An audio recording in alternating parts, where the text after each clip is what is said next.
Stopping by. As you can tell from the title of this video is going to be about my Disney experience. I went to Disney for the first time, and I just want to share my experience and some things that may help other first timers, some things that I learned that may help other first timers who are planning to visit Disney and don't know what to expect. Now, I am no Disney expert by any means. As I mentioned, this was my first time, so I'm just giving some advice based on my experience and what happened and what I saw while I was there. Now, first, just to give some background on how I ended up at Disney, I was granted the opportunity to visit Disney for free as a reward through my employer for my job performance. So I was able to visit Disney during the day, and then we went to Universal Studios at night. And I will give like my insight on both locations and my experience. So it was just us employees at Universal, but when we went to Disney, it was normal attendance. Anybody and everybody was there. But when we went to Universal, my employer had actually rented out the park, so it was only the employees there. So I'll talk more about that later in the video. For me, this trip was 100% free, so I cannot speak on the pricing to attend either of the parks because I didn't pay for anything. I only paid for like food and souvenirs and things like that. So I don't know what the daily rate is to enter either park. However, from my understanding, these rates fluctuate on a daily basis, and if you're an Orlando resident, then I do believe that you get a discount. So yeah, definitely do your research as far as the pricing goes, because I have no insight into that. I do know it's pretty expensive. We did look at the pricing at one of the parks. I can't remember which one, and I think it was like $300 per person for that particular day, which I think is actually on the low end. But yeah, so the prices can fluctuate. So definitely do your research on the pricing. So because this was a work provided trip, before we went, they gave us like a list of options of different activities and things that we wanted to do. And you got to pick something from that list for them to cover, basically. So you could pick like a day at Animal Kingdom, a day at Disney Springs. There was a lot of different options. Disney Springs, I originally thought when I was looking at the options, I thought Disney Springs was a water park. It isn't. It's like an outlet. It's like an outside mall. They have like a Pandora store, Levi store, pretty much any store you can think of, they have it. But it's basically like an outlet. It's an outside mall where you do your shopping and get your souvenirs. So if you've never been and you hear someone mention Disney Springs, just know that they're talking about shopping. That's where you get your shopping done. So one of the options that they gave us was the Disney Park Hopper Pass. So there are 4 Disney parks. There's, of course, Magic Kingdom, there's Epcot, there's Animal Kingdom, and then there's Hollywood Studios. So with the Park Hopper Pass, you can visit any or all 4 of those parks in one day. I really wanted to get the most out of my experience, so that's the option that I chose. I had no intentions of visiting all 4 parks in one day. I just knew it would be too much. I really wanted to just go to, of course, Magic Kingdom to see the castle. That's where you get that real Disney experience. And then Epcot, which they kind of call that the adult park. So that's where you can drink around the world. Like, it's a very huge park, and it's broken up basically into different countries. So those were the 2 that I were most interested in. And Animal Kingdom, I wasn't really crazy about. I'm okay on the animals. And then Hollywood Studios, I heard that was okay, but again, not really my thing. So if the time permitted, maybe would have stopped past. But the 2 I was most concerned or most interested in was Epcot and Magic Kingdom.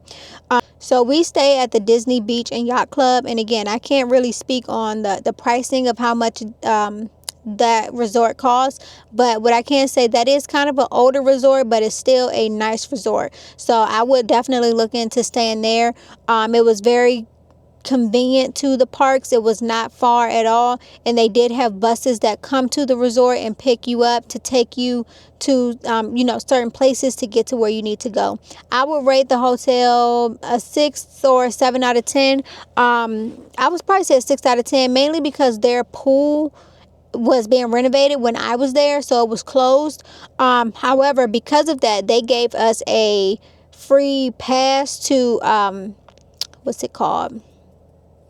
Disney Typhoon Lagoon. So that is a water park that was nearby. They have a bus there. They take you right to the water park. We didn't have to pay anything to get in since the pool was down. And that was really, really, really, really fun. So we went there the first day. I would say the Typhoon Lagoon, we had complimentary entry again, so I don't know what the cost is to get in there. However, I will say if you are wanting to visit Florida, or if you want to try to get the Disney experience, but maybe you can't afford to do Disney World, Typhoon Lagoon is one of those options where it is really fun. I would compare it to like a if you've ever been to Six Flags water park, like Whitewater or Hurricane Harbor, I would compare it to that. They have like the wave pool. They have a lot of rides, a lot of slides.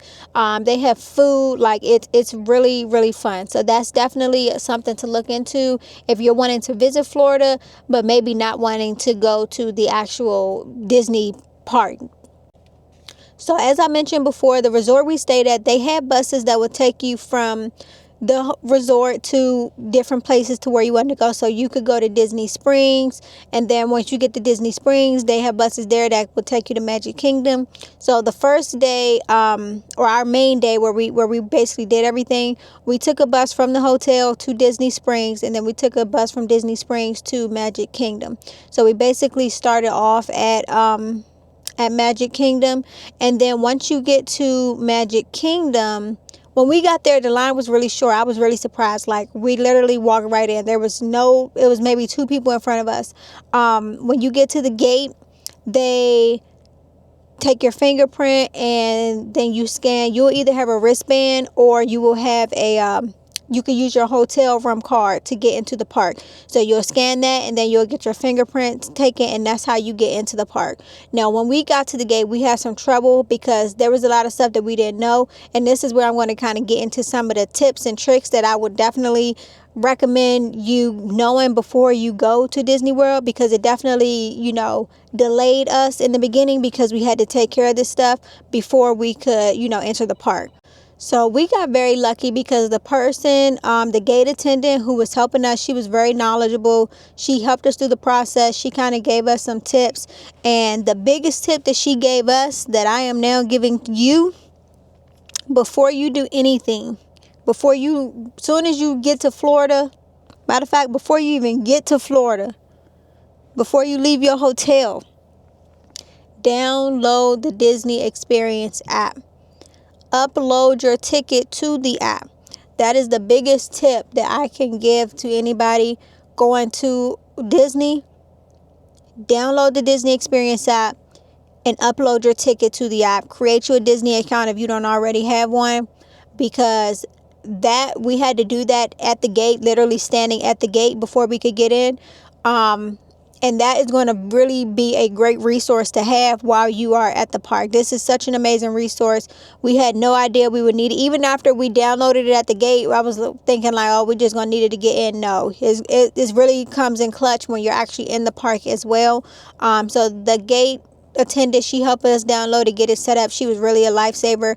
With that app, you can see the wait times for the rides. You can see what rides are closed. So if you already got in your mind you want to go to a ride, instead of you having to walk all the way over to the ride, you can see if the ride is closed for that day. You can upload your ticket.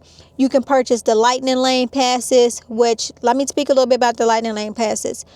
If you're going to get a Lightning Lane pass, purchase it in advance. I was wanting to ride the Tron ride, and I got to the line thinking I was going to be able to just go in and purchase the Lightning Lane pass. No, they sell out days in advance for certain rides, so you can purchase them in advance.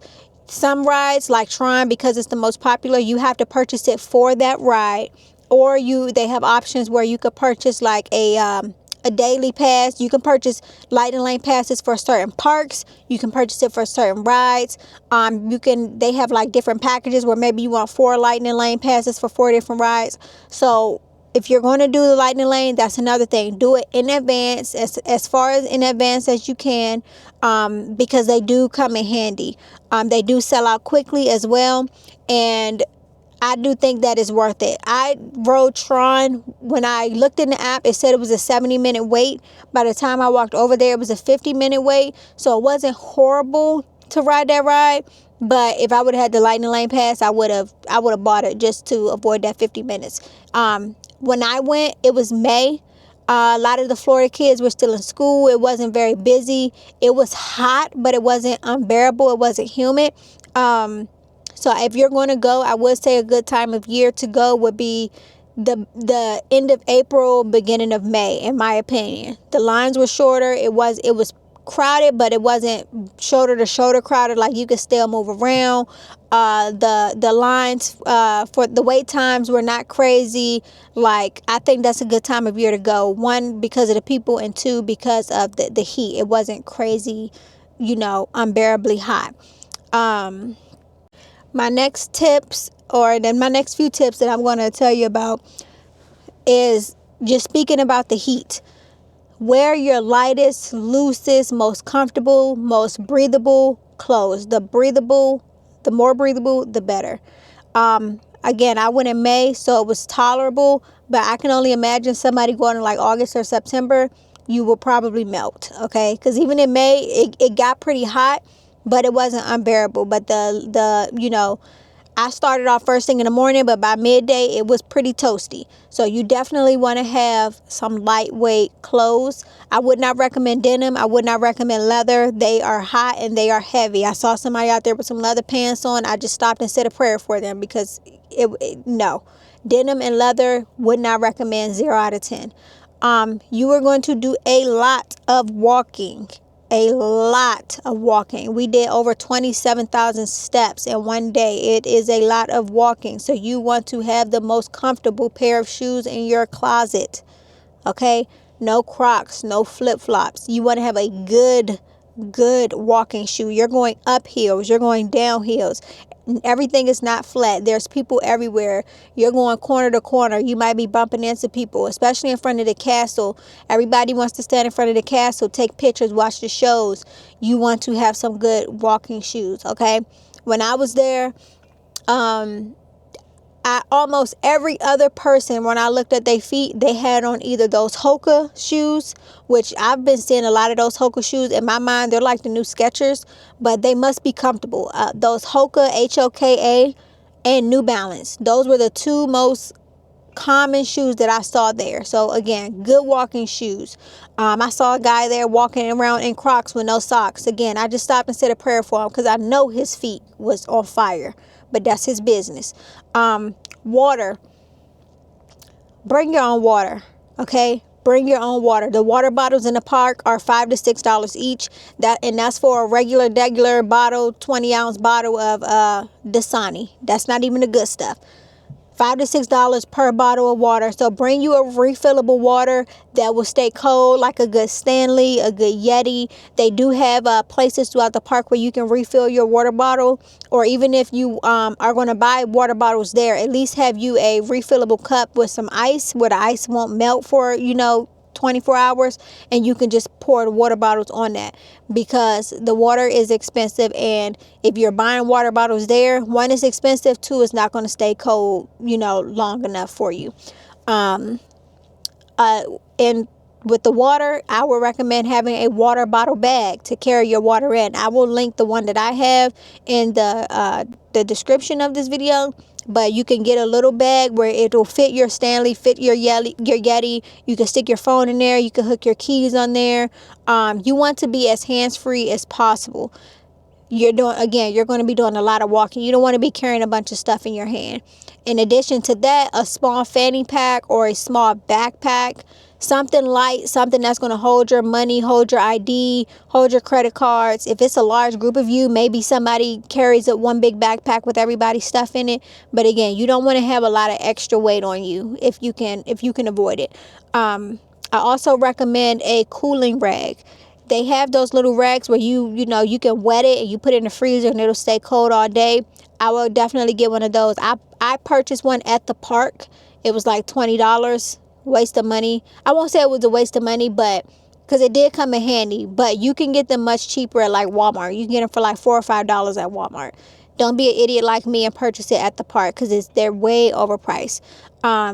Also, I would recommend a little portable fan. I bought one at the park. Again, don't be an idiot like me. It was like $30. The portable fan that sprays the mist of water on you. I bought one at the park. Worst $30 I ever spent. It was ridiculously overpriced and it did not work well. Go to Walmart or somewhere and get you a little handheld portable fan. If you can get the one that missed you, even better. But they're much less expensive and better quality if you get them. If you get them somewhere else and bring it with you. I explained to the gate attendant when we first arrived that I wanted to do Magic Kingdom and Epcot, and she recommended the best ride. She said at Magic Kingdom, everybody loves Tron. At Epcot, everybody loves the Guardian of the Galaxy. So she was really, really knowledgeable and informative. She explained how to get around to the different parts. So there's buses and there's monorail. So the buses will get you to like your main point, and then from there you take the monorail to where you wanted to go. So we took a bus to Magic Kingdom, and then we got on the monorail, and it took us to Epcot. And then after you left Epcot, you could take the monorail back, and it's literally like a 5-minute ride on the monorail. It's like a little train. It's a very, very quick ride. At Magic Kingdom, I really wanted to do the Tron ride and the Princess Tiana ride, which is like which is a water ride. But I didn't do the Princess Tiana ride because my husband, he ended up getting like sick. He had like food poisoning from something he ate at the hotel. So I didn't do the Princess Tiana ride, but it looked really fun. I did do Tron at Magic Kingdom, and don't fight me. Don't fight me. But in my opinion, Tron was mid. Everybody was hyping up Tron, talking about how cool it was. Oh, it's this great ride. The only thing good about that ride to me was the vibe and the aesthetic around the ride. It was cool because you're kind of like sitting on a motorbike. But to me, it was very much overhyped. You walk through this tunnel to get there, and like I said, the vibe leading up to it is really cool. It's almost like you're on a mission, and it's very futuristic. And when you get to the actual ride, it looks like this futuristic blue lab. Like, it's very cool, the aesthetic. But the ride itself, it was very quick. It felt like it was 6 seconds, and it's a stop and go ride. Like, it will go real fast, and then it'll like go slow or stop. Then it'll go, then it kind of slow down. Then it'll go, and then kind of slow down, and then the ride's over. So for me, someone who is a amusement park enthusiast, I might be pushing it, but I like roller coasters. I've been on better rides at Six Flags, in my opinion. The vibe was nice. The way the ride is set up is nice, but the ride itself, overrated. But still experience it for yourself. I will say, if you do go on the ride, they have lockers going up to the ride. The aesthetic is beautiful. Like, it's a really good vibe. So if you're a content creator or you want to just capture the experience, do not put your phone in the locker. Take your phone or your camera with you. There is a little compartment on the ride that can hold your phone, so that you can take pictures when you get to the ride. So that was something I wish I knew in advance, because I wanted to take pictures, and I was like, oh my God, I put my phone in the locker. So that's just something, a little tip just in case. Okay, so now I'm going to talk a little bit about Epcot. Epcot is huge, okay? I was overwhelmed, and I definitely underestimated it. When you look at the map, it's like a big circle. And again, you're like, the Epcot is broken up into different countries where you can go to each different country and kind of experience, their food, their alcohol. They have different shows. But it's huge. So when you first enter Epcot, there's like this huge globe looking thing. I don't know if there's a specific name for it, but just getting from the entrance to what I'm going to call around the world, which is the circle, it was probably a 20-minute walk. Just getting from the entrance to the different countries. When I looked at the map, I initially wanted to visit Japan, Italy, and Mexico. I didn't make it to all three. I was so overwhelmed. It was so much. It was so huge. I only went to Japan. So when we got in there, Guardians of the Galaxy ride is there. I wanted to ride that ride, but when we got there, the line was just way too long, and it was getting really hot outside, and so I skipped it. So we went there, and they have like a little trolley boat in the middle of Epcot because it's so big. You can walk the circle, but if you get on the trolley will take you from one side to the other. So we got there, we got on the trolley, and we decided to start out with Japan because it was on the other side. And I would say, in my opinion, now again, this is just my experience, I would not waste my money. Not on the food anyway. The food was mid. It was no flavor, tiny portions. I just was so disappointed because had been waiting all day thinking I was about to go and get some good food, and no, it was like, I can't even explain it. Like, I would not. It was so overpriced for this little tiny portion that didn't even have not a lick of salt and pepper on it. Now, if you're gonna go for the alcohol. Don't go for the food. My opinion, my personal experience. Do what you want. That's your business. But this was my experience. They had a lot of different shows in each of the different countries. So that was really nice. They were giving out a lot of like free samples as you walked around. So that was also nice. But yeah, I would say if you're going to go, definitely try to ride Guardians of the Galaxy. They did say that was a nice one. I missed it, but I was so underwhelmed by the Tron ride. I wasn't even really sad that I missed it because they hyped Guardians of the Galaxy up so much. Everybody who I asked when I was there, like, what ride do you recommend? Tron, Guardians of the Galaxy. They hyped them up so much, and I was so underwhelmed with Tron. Like, I wasn't even mad that I missed Guardians of the Galaxy.